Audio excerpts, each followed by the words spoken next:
Coach, I recall this time last year, the Broncos IT department was installing a virtual war room in your house. This year, a little bit different. We have the benefit of being back in the building. How much different is draft prep this year compared to last year? It's been different in regards to that we've been able to have more people together, meeting together in the draft meetings. Last year we were limited to 4 or 5 of us at a time, maybe 6 at the most in preparation. This year we've got the whole scouting staff in there, all the personnel people, the coaches are in and out. So, we've got a draft room right now that's housing, upwards of 20 people each and every day. It's also going to look a little different because obviously George Paton now in the mix with the Broncos. You referenced last time we talked, he's a grinder, a guy who maybe doesn't own a watch based on some of the hours that he puts in. How have those characteristics, how have those traits kind of manifested themselves in your opinion when you see the work he's done as far as draft evaluation? You're right. I mean, he's going to not leave any stone unturned. He's going to watch a lot of tape on each and every player. All the scouts are doing the same thing. The coaches are doing the same thing. Everybody's had an initial look at all the players. Now we're watching them together, which I think is helpful. And we're trying to do a good job of, as coaches, explaining to the scouts what we're looking for and what we need and how it fits in with the current roster.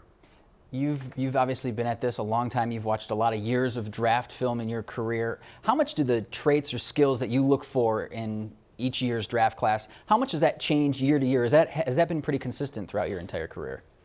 It's changed a lot recently. The biggest change in the NFL the last 5 to 10 years is, the fullback's basically become extinct for the most part on offense, and he's been replaced by a third wide receiver or a second tight end who's a really good receiver.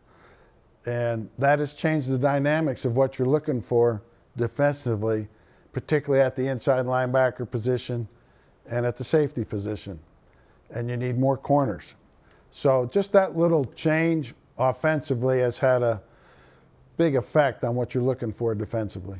Speaking of watching film, most coaches would tell you that draft evaluation is about 90% on the film and 10% pro days and interviews and things like that.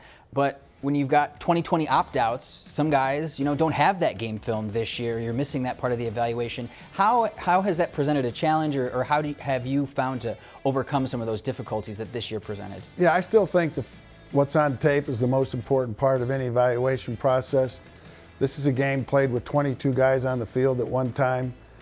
Pro days are played one-on-one, especially for a quarterback position. It's on air. And yeah, it's good to see. You want that information. But if that's the major part of your evaluation, then you're headed down the bust avenue. So what's on tape is still way more important than what you see in a pro day. What the pro day or / combine, which we don't have this year, is important for is the measurables. There are certain minimums at each position that a player has to have. And you want those measurables. But after that point, the tape is king. And if it's not, that's, I think, where a lot of mistakes are made.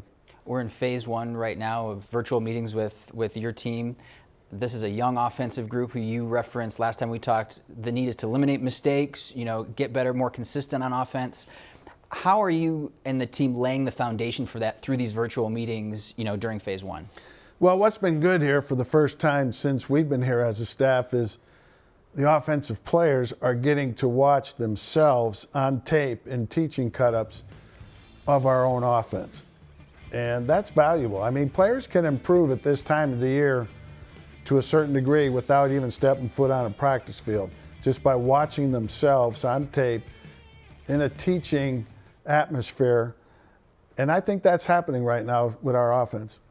Well, Coach, I know the draft is just a couple of days away. I know we don't have to worry about the cable going out or the internet going out, so that is all we have to worry about is getting the right guys in the building. We appreciate your time. Thank you.